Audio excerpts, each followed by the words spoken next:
It's not Jim Carrey who can walk down the street just doing anything he wants to and get away with it because nobody knows you. After a while, hopefully it'll be to the point where I can't walk out in the street. Won't that be fun? I worked in factories. I had a 9th grade education. It's a series of crushing disappointments, and I just go into a different gear. I go into, don't know how it's going to write itself, but it will. I don't know how. I'm the guy who wrote the $10 million check to himself and had it come to fruition. I'm the guy who had the substitute teacher in grade 2 who said that, whenever I want something, I pray to the Virgin Mary and I ask her for it and I promise something in return and I get whatever I want. So didn't you write yourself a check? I heard that you did. Is that true? I wrote myself a check for $10 million for acting services rendered, and I gave myself 5 years.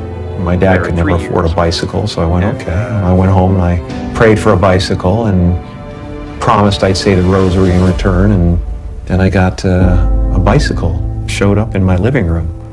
Brand new Mustang bike. I put it in one of the scenes in Eternal Sunshine. A Mustang bike with a banana seat.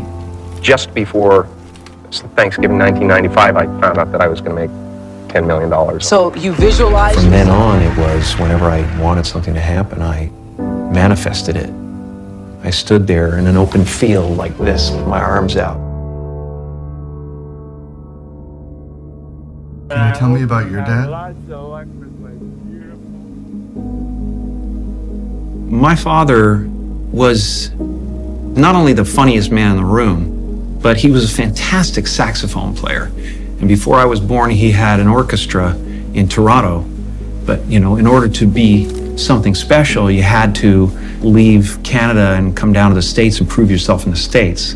He was a little bit afraid of that transition, and also he had a family to take care of, so he became an accountant. And as time wore on, it wore him down, it wore him down, and he got a little bit bitter, especially when he lost his job when he was 51. That really broke him. Not only was he compromising to raise a family, but when you compromise and you fail, it really hurts. It hurts even more than failing at what you love. So that was an example for me. And a lot of people don't know this, but when I was about 14 or 15, my father lost his job, and I actually became homeless for quite some time.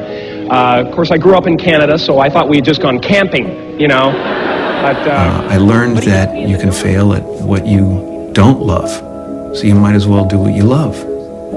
There's really no choice to be made.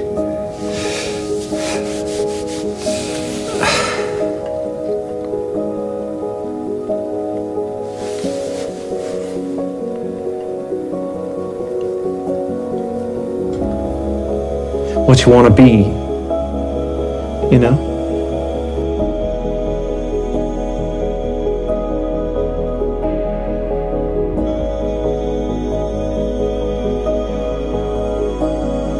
Where did that transition take place? Somewhere in the middle of absolute confusion, absolute disappointment, absolute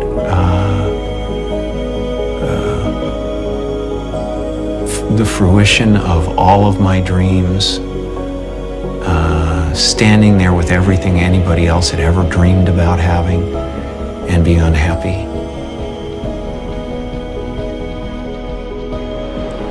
Where did this character come from? What is the dirt that the pearl is built around? And the pearl is the personality that you build around yourself as a protection against that thought.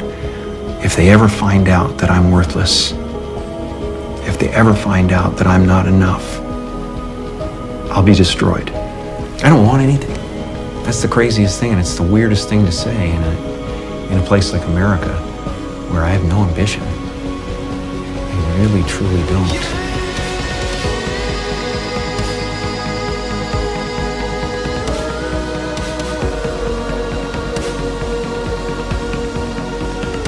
So many of us choose our path out of fear disguised as practicality.